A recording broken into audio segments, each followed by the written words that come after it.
Hello everyone, this is Robert Valdez. This is the remastered version of driving SD40-2. Yes, it does say GP40-2 on the side of the engine, but I have come to realize that that was 2 years ago and I was kind of stupid back then. But now I'm more educated, and since this is the remastered version, I will give a bunch more detail in this video. And for just a reminder, the GP40-2 and the SD40-2, they're nothing. They're very similar engines, just different body, and this is still the remastered version. But overall, this is going to be the complete startup of just startup from cold SD40-2 and GP40-2 I mentioned.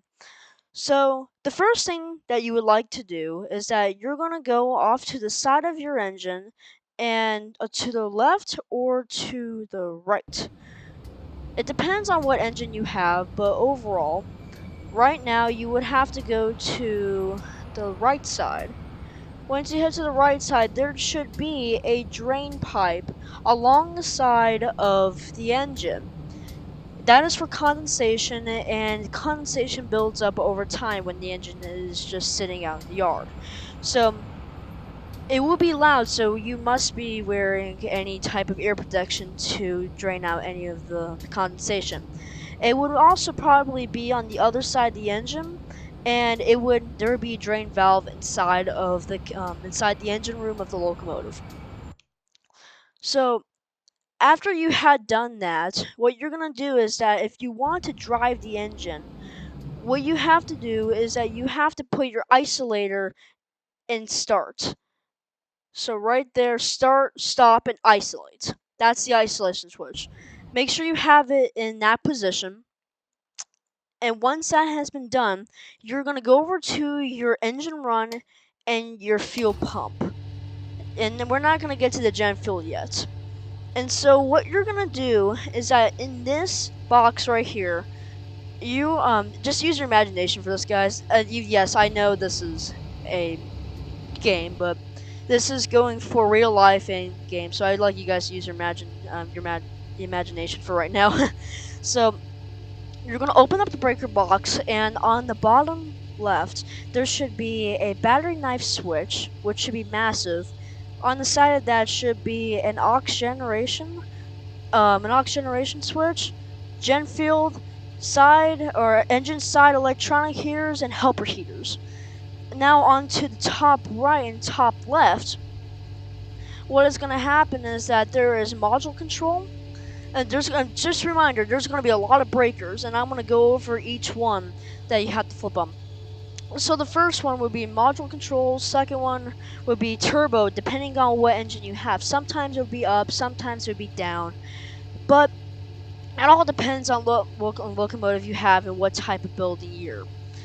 Next would be control, AC control, fuel pump, gen transfer, right cab heater, left cab heater, drain valves, horn cut-in, HDTS, lights, aux generation field, aux gen FB, local control, rev control, brake transfer control, which will be 2 breakers, radio, utilities, water drain, ditch lights, safety devices, and electronic devices.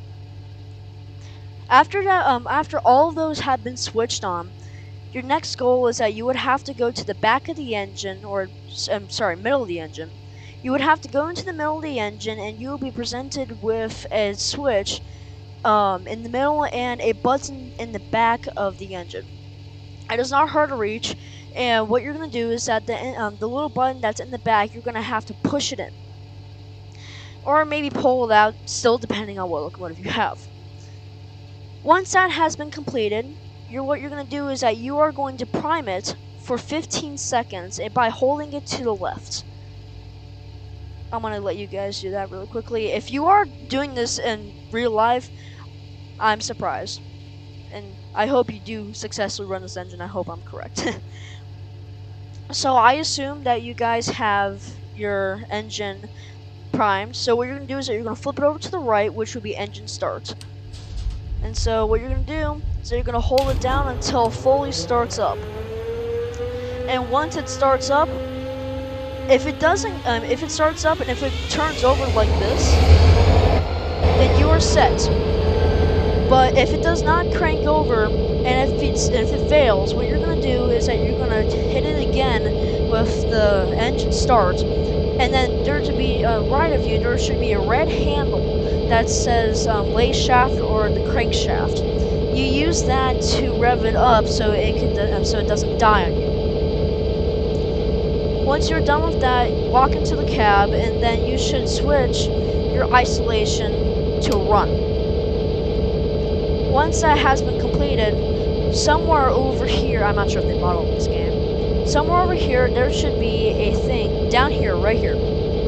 So on the bottom, close by the floor to the left of the control panel, there should be a brake cut or a train brake cut in. It depends on if you're hauling passenger or if you're hauling freight. Most likely freight, so you would flip that to the freight setting. After that has been completed, you are going to possibly turn on your gauge lights and whatever lights that is necessary for you to see in whatever conditions that you're in. And the overhead light for the whole entire cab and the other light for the other side of the cab would be located on the left and right top of the on the roof of the cab, or ceiling of the cab, I should mention.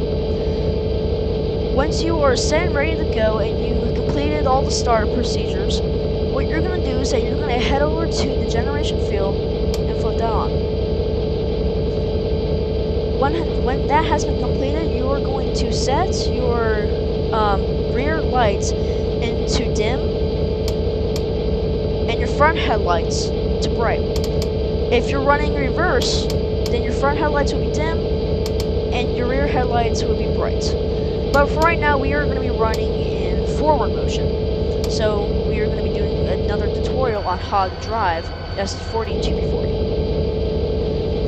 Once you have felt confident about that, you're going to go over and you're going to have to flip that on right there. I'm not sure if it's registered, but you're going to have your engine bright on. You're going to have your locomotive headlights on. And once that has been set,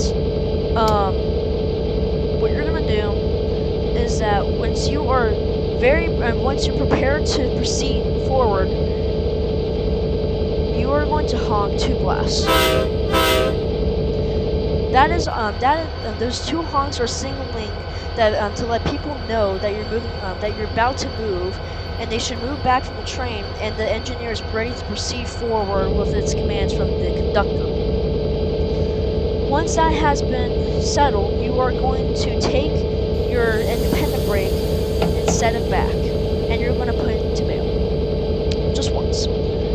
After that has been done, you're going to get your automatic brake, and you're going to put it back into release. Once that's been done, you're going to go over to the reverser handle, push it forward, and now the power throttle handle. Now you're going to ease forward very gently. Since you're going to ease forward, you don't want your passengers or your other crew members that might be sitting with you to have a relaxing ride. And you don't want to jolt or possibly harm the freight that you're carrying. So you're going to set it to notch 1 gently. And if you want to even go even more gentle, then you can use brakes or your train brake, your locomotive brake, or known as independent brake. You can use that. So once you have been using the throttle and you've been going up to the speed of the close mile per hour inside of the yard, main line, wherever it is, you're set. So how to slow down your train? Once you have been going, how you slow down your train easily is by you can either use your independent brake or you can use your automatic brake, and you can ease it in where it would start dropping down very carefully. You can see the needle going down gently. And you do not want to set it all the way into the all the way forward in the position, because that will cause it to lock into emergency. If you have a severe problem, if there's an obstacle on the tracks, or if your engine is having a problem, you would throw into emergency, but only if needed. it's very hard to take the engine out of emergency. As now you came to a stop, you're going to do one honk. That is signalizing that your engine has stopped and you're no longer further moving. Once you're done with that, and how to go backward, you release your brakes. You put your reverser handle all into the back, which is the backwards position. And if you want to let people know that you're going backward, you honk 3 times. Once you are prepared to do so, you're going to put your dim lights to bright for your rear, and you're going to put your front headlights to dim, considering that you are going to go in reverse, and now your back headlights are bright. So now, you are going to move backwards.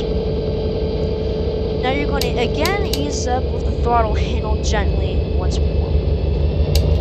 And yet again to whatever post mile per hour there is in the yard or main line. And again, if you want to slow down, use your brake handle, but not too much. If it's a real necessary emergency, again, you can throw into emergency, but I recommend not doing it for whatever's craps and giggles. Once your engine is about to come to a complete stop, what you would like to do is that you are going to switch your headlights to dim and dim. And once you're completely done with driving your train. Now the shutdown process. What you're going to do is that you are going to turn off your gen fuel after you put your reverser into neutral. Turn off your gen fuel and then turn off whatever lights you don't need anymore. And if you want to put the train into full log where you don't want the train to roll away on the main line, what you do is that you use your independent brake, put it all the way up to the very forward position, and then use your automatic brake into the first position, which will have that'll cause pressure inside the brake shoes to keep it still overnight or day, depending on how long it takes for you to get back to your engine. And once you're done, you flip your thing into start or stop, and you shut down your engine. And you have to hold down your button, or whatever you have to do to turn off your engine. It depends on what locomotive it is. Once that has been completed, you're going to flip off every switch that I had said inside, but you have to reverse the way how you did. Whatever one I ended last with, if you start with that, the first one I started with, you ended with that. And always end out with your engine with 3 points of contact, and be safe on the railroad. And I wish you guys a lovely day. I hope you guys learned something in this video, and I just hope that you just stay safe on the railroad or for whatever railroad career you're going for. Love you guys, stay safe, and have fun.